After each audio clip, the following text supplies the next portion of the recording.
in this pilgrim way, leaning on the everlasting arms. Oh, how bright the path grows from day to day, leaning on the everlasting arms. Oh, I'm leaning, yes, I'm leaning. Oh, I'm safe and secure from all alarms. Yes, I'm leaning,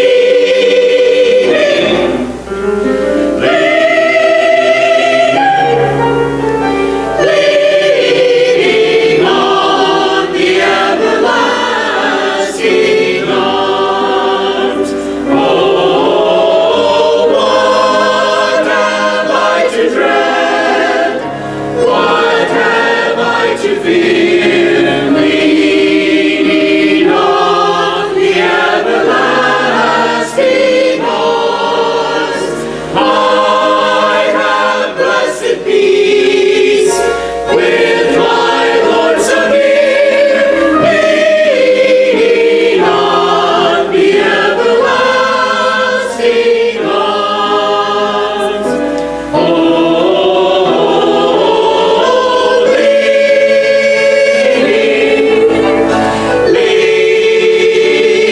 leaning, safe and secure from all alarms.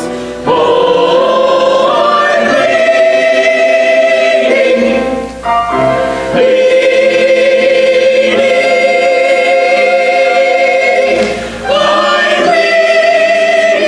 on the everlasting arms.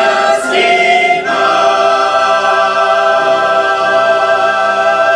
arms. Good morning. Rob asked me to read the scripture today as a representative of those among us who have worked with children. Most of you know I'm retired from teaching, as are several people in this room, and I felt honored that he asked me.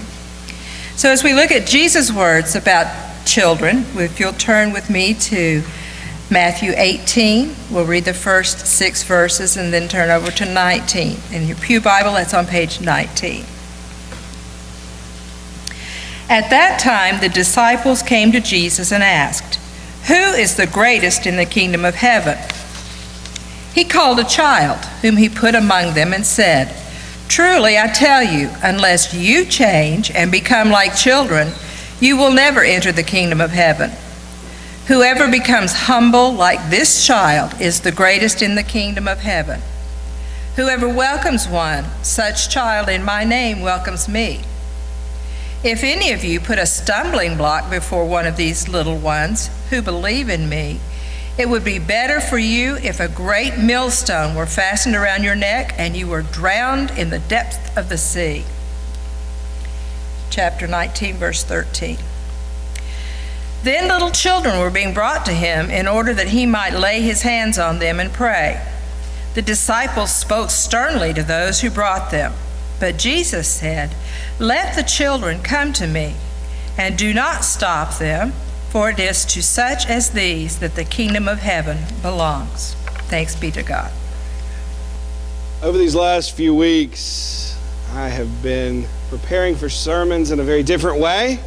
I've been shadowing people in our community in a variety of jobs with a purpose, to see where God is present in our work, whatever our work may be, and to see how every job that we can be called to serve in, God is calling us to be ministers and pastors and prophets in those jobs. So far, I have embarked on this sermon series as a barista at a coffee shop, learning how to make and not burn espresso. I have been a grave digger, and this week I was a childcare worker at a drop-in childcare facility. Now, I admit to you that of all of the jobs that I have done so far, as well as those that are coming up, this was the one job where I felt like I already had the best skill set for. When I was 13, my first job was to teach tennis lessons to children.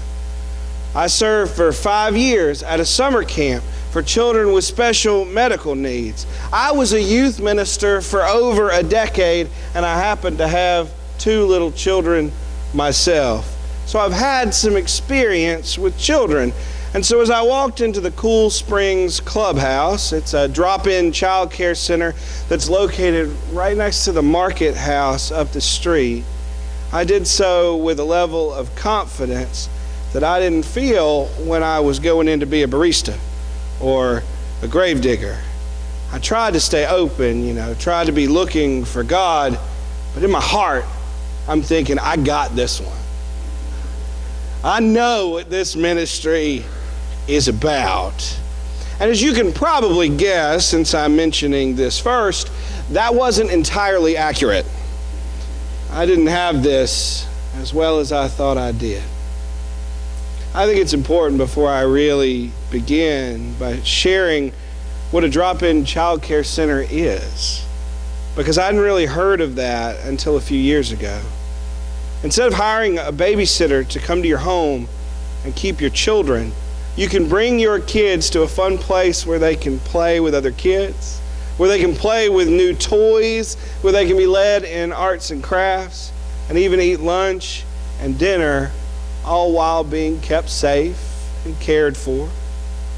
This could be awesome for the kids. I've had my kids stay at that center before, and they had a great time. But I hadn't really thought about what this job entails for somebody who works there, and what separates it from my previous experiences as a tennis instructor and a summer camp employee and a youth minister and a dad. What I did there was not the same as that.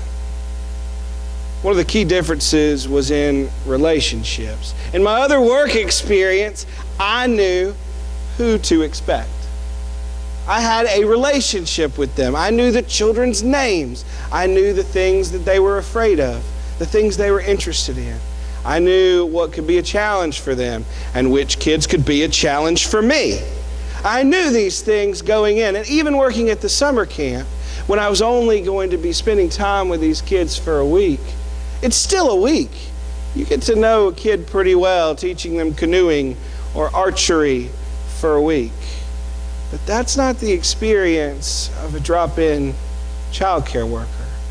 They are not guaranteed that they're going to know all of the kids that walk through their door, and they're not going to be guaranteed when the kids they do know are going to come in at all.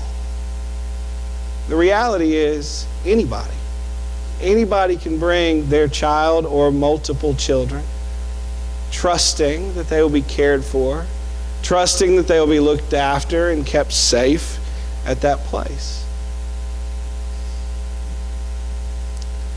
They do have a few regulars, I will say that.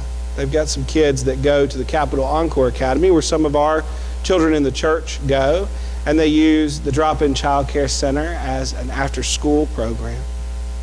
But most of the time, the employees have no idea if they're going to end up with a room full of toddlers, a room full of excited 10-year-old boys who want to climb on everything, or both at the same time, which was my experience. When I shadowed there, the first hour or so, there was only a handful of kids. And every one of those kids they knew.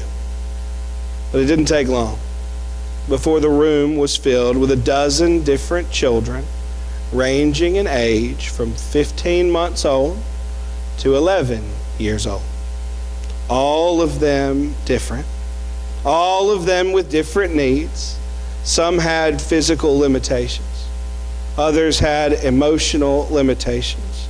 Some of the kids were potty trained, and some were not. Some ate before they came.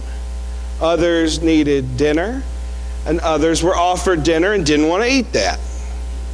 The reality of serving at a drop-in childcare center is having to constantly be prepared for the kids that might show up while still serving the kids that are already there. You may think you've got a handle on who you are caring for and what needs to be done, and then the doorbell rings and new kids come. And some of the kids you had leave, and all of a sudden the group dynamic that you have established has shifted dramatically, and you've got to readjust with it. To do this well is as much about being prepared as it is about being flexible and open to change. So I'll say those two things again. It's about being prepared and being flexible. And both of those things are hard enough to do on their own, much less at exactly the same time. These are needs that can't always be anticipated. I also realized this. I had to share this with you. As I was working, I couldn't help but recognize a connection between what I was doing there and when I was a hospital chaplain. That this is chaplaincy. That's exactly what this is in a very real way. What does a chaplain do at a hospital, at a jail, and in the military? They stay prepared for all they could encounter, but they don't know who they will. And in that moment, they've got to deal with those needs that come to them. They've got to balance this idea between being ready and being open and being flexible. So from here on in, I'm not going to call this being a child care worker. I'm going to call it being a pastor, child care worker, chaplain, because I think it is all three of those things at the same time. Often the needs that those kind of pastor, child care worker, chaplains have to deal with are emotional needs. You can see how for some kids, that's a very scary thing, to be dropped off at a place that you've never been before, to be surrounded by adults and other children that you do not know, even if there's fun stuff in the room, and have mom and dad leave. That can be traumatic for some kids. And I witnessed that. And I tried to help, somewhat unsuccessfully. There was a little girl that was brought in, little blonde girl, and I have two little blonde girls at my house, so I don't know, I guess I thought I could help. She was brought in, and she was fine. She couldn't have been more than 2 years old. She was fine. And the second Dad shut the door, it was over. That being fine was done. She was on the ground, sobbing uncontrollably, because all of a sudden, where's Dad? So I look over and I'm like, well, I was ready for this. I got this. I'm going to help out, and I'm going to get down and tell her everything's going to be okay. I'm going to let her know that she's safe, that she's loved, that she's cared for, and that there's fun things that we can do together. And she looked at me, just continuing to cry, and every single tear on this little girl's face said, "You think you got this, right?" Yeah, you don't. That's when Tiffany, the owner, came to mine and this little girl's rescue at once. And I got to see firsthand what kind of gifts are needed and what kind of gifts God has given to people who work with children. Tiffany said nothing, no words. I've been trying to reason with this 1.5-year-old, which was not helpful. Tiffany got down on her knees and held her arms out. And this girl looks up past me and just runs to her. She doesn't know Tiffany, but she knows what that means. And so she just collapses into this child care worker's arms and cries on her shoulder for a second, as if they had always known one another. And if that wasn't enough, the next thing Tiffany did shocked me. Because again, at some level, I think I know what I'm doing. She left. She left the little girl. She set her back and she just walked off. And I'm like, what are you doing? You saw what she did before. She's going to start crying again. And she didn't. The little girl stood up, stopped crying as if nothing was ever wrong, and walked over and started playing with the toys instantly. And I just stood there slack-jawed, wondering what sort of Jedi mind trick I just witnessed. And so I asked Tiffany, I'm like, you got to tell me what just happened right then. And she said, okay, Pastor, let me explain to you what happens sometimes. It's normal for a kid to come in and have separation anxiety, especially being in a new place. And so what I did was acknowledge to her that that is real, that those feelings are real, and help her to move that separation problem from someone who's not in the room to somebody who is. That in that moment she knows that I am here, and if she gets feeling sad again, I'm still here. So she's effectively transferred this girl's separation from her dad who's outside to Tiffany who's inside, ready to care for her. She said, I had to walk away so that she knew she could play on her own, that I trusted her to be able to take care of herself. If I'd picked her up and held her, I would be holding her for the rest of the night, because she'd never know that she could do that on her own. And it was at that point that I went, well, that's probably what I would have done, is picked her up and held this little girl, and I would have been holding her for the rest of the night. And I realized something in that moment when she explained to me how that worked, and when I witnessed her do the same thing successfully again to a 2-year-old and a 9-year-old before I left that evening. I realized that she was a better pastor, childcare worker, chaplain than I was. That she had a gift of being able to look at these kids that she didn't know and anticipate what their needs might be and how to care for them in what is a crisis to a child. And it also made me think about my relationship with Jesus. I am there looking for God after all, and it was hard for me to watch what happened and have it explained to me and not recognize the moments in my life where what I really needed was just to hang on to Jesus for a minute. That's what I needed in that moment. And that what I really needed was for Jesus to allow me to trust me enough to be able to walk forward, knowing that he was still there if I got to that point where I just needed to touch him again.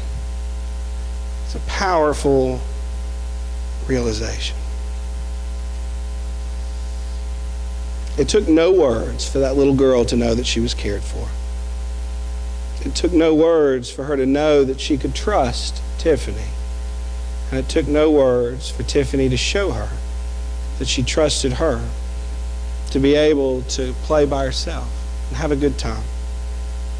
And maybe it's that kind of trust that lies at the core of why Jesus said that heaven belongs to children.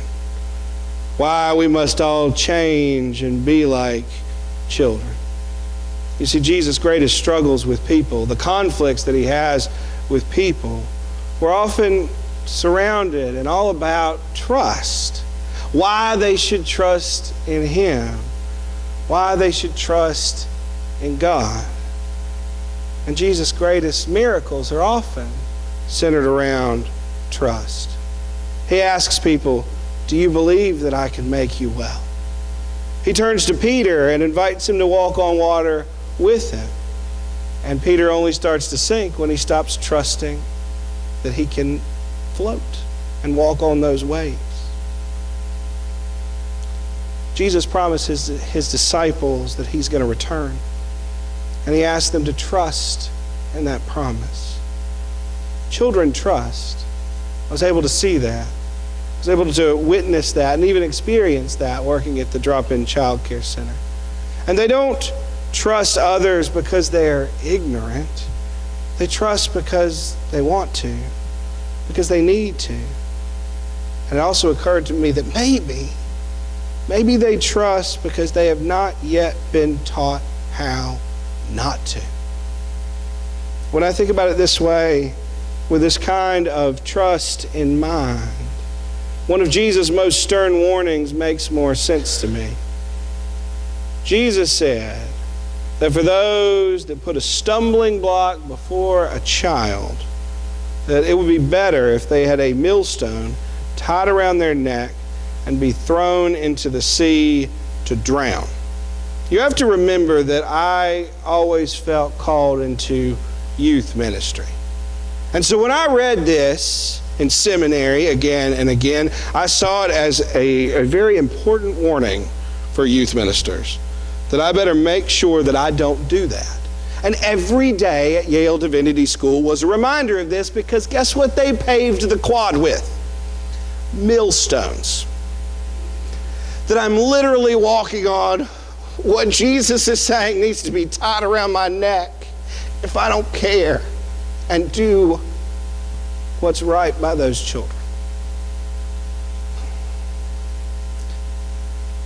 See, I always read putting a stumbling block before a child as specifically causing them to doubt their faith in God. But when I think about it now, having worked at a drop-in childcare center and seeing the trust of children that I don't know firsthand, I realize that we can do this. We can put a stumbling block in front of a child by teaching them that we are not trustworthy, by teaching them that we don't trust them to be able to exist without constantly holding our hand. That there's no greater stumbling block than teaching someone that they shouldn't trust others and that they can't be trusted themselves. It's a very short walk from not trusting other people, not trusting yourself, to not trusting the promises of God. When Jesus says that heaven belongs to children, that story is part of a larger narrative, and one that I didn't notice until after I worked there. You see, I discovered working at the Child Care Center that those kids are not the only beneficiaries to this ministry. That they're not the only ones that God is calling Tiffany and her staff to care for. I didn't know that going in. And I chose scriptures before I went thinking this is all about children's ministry and I have a handle on what God is going to show me. And again, incorrect. Because when I got behind the wall, because they have this huge divided wall there to keep the children separate from the front area. She actually had to raise the wall up so that parents wouldn't reach down and pull their kids over it dangerously. It's good thinking on her part. But I realized, being on the other side of the wall, that as much as she's ministering to these kids, helping them to know they're loved and cared for, helping them to know that they are trusted and they can trust the people caring for them, she's also caring for their parents in a much deeper way than I ever would have realized. You see, because places like that exist, parents have the ability to come downtown and have dinner together, which doesn't sound like much. But in a world where so much is going on, for a couple to just take time to be together, to deal with their issues as adults, not having to watch the children, that matters. That has the ability to heal and save relationships, just having that time to spend with one another. I didn't realize that aspect of this ministry. We had a number of parents come in that were single parents, and I could tell when they came in just how exhausted they were, having to do everything themselves, juggling life and job and all of those things.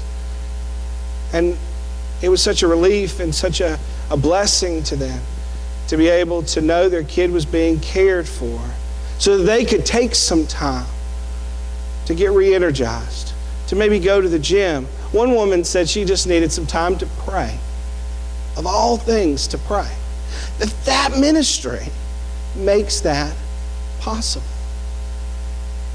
I didn't realize how important that was and that was even a part of this.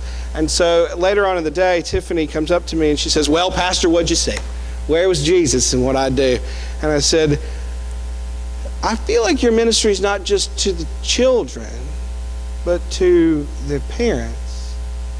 And all at once she just sort of stopped. If she was carrying something, she would have dropped it right then. And she goes, finally someone understands. She's like, I've been trying to explain this to everybody for as long as I've worked here, and nobody gets it. And maybe they just need to be on the other side of the wall for a little while. But yes, that's what this is for. She goes, I know exactly what it was like to need something like this. And that's why I know I'm called to do this, because I know how important this is. She says, thank you. Thank you for seeing what I see. And then I started putting the sermon together. And I looked back at that scripture. You know, the one that's the most famous scripture of all time about Jesus and little kids. Bring the children unto me. The one I picked long before I went to work there. And I read what Jesus talks about right before that happens. I've never heard anybody mention this as many times as I've heard a sermon preached on bring the little children unto me. But right before that moment, what Jesus teaches about is relationships between couples. He talks about divorce. He talks about struggling within a married relationship. And it's directly after that he talks about why children need to be cared for. You know, I guess I always just set those two things on different sides of the table. I said, here Jesus is talking about this, here Jesus is talking about this, and those things really aren't related. Nobody's doing both of those ministries at once, but they are. For the people at the Childcare Center, those two ministries are their life, are their job, to be a correct and well serving pastor, childcare worker, chaplain. You are juggling the relationship issues of parents, giving them an opportunity to build, while also caring for their children, saying, come unto me, saying, let me show you that I care for you. All at the same time. It's a powerful thing to realize, and it made me start to realize something that I hadn't before. That in a lot of ways, that's what teachers do too. That they're caring for children and teaching them skills. That way when the kids go home, they can bring those skills with them. That they're caring for parents as much as they're caring for the kids that they keep 7 hours a day. My mom's a teacher, and I felt real silly that I didn't put that together until I tried this for a little while. But I also want to share something else with you. This has consistently happened in all the jobs that I've been put in. I told you first day, I had two things I wanted to do. I didn't want to mess anything up, and I wanted to be an observer. Thankfully, so far, I haven't broken anything. But God is not content to let me just be an observer. I was in that place for 5 minutes, not even 5 minutes before one of the employees' phones rings. And she sees that her niece, who's 4 months old, is having seizures and has to go to Cape Fear Valley. And she looks up and says, I don't know what to do with this. I need to be here to care for my niece. Tiffany says, you go. You go. We got an extra hand here. Pastor's here today. She says, and you need more than anything somebody to pray for you. And guess who's here today? I walk in the door, and the first thing that I'm called to do in that moment is care for someone in the midst of crisis. God was not content to let me just stand around and observe, but to be a pastor among the child care workers. So we prayed together. We didn't think that there was going to be a lot of kids that day. And there ended up being a ton of kids that day, and having me there, even though I wasn't very good compared to their giftedness, having me there was helpful. And I look back now and recognize that that's where God needed me to be in that moment. That I may have thought I was doing something to prepare a sermon, but God had other plans for that. I believe that that can happen in all of our jobs, all the time. If we do the two things that they have to do every day. If we're prepared for God to use us, and if we're open to allow God to do so. Amen.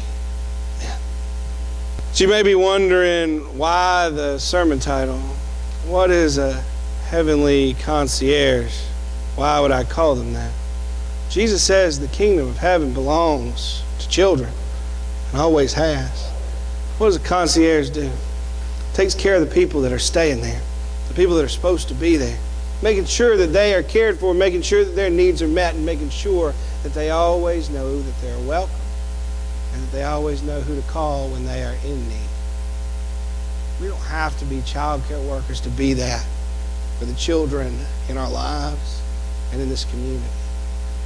There are many in this room who've spent a lifetime using their gifts to work for children and to work with children. And I appreciate all that you have done. And there's no telling how many kids are better because of your work with them. It's my hope that when we leave this place, we will continue that tradition. Amen.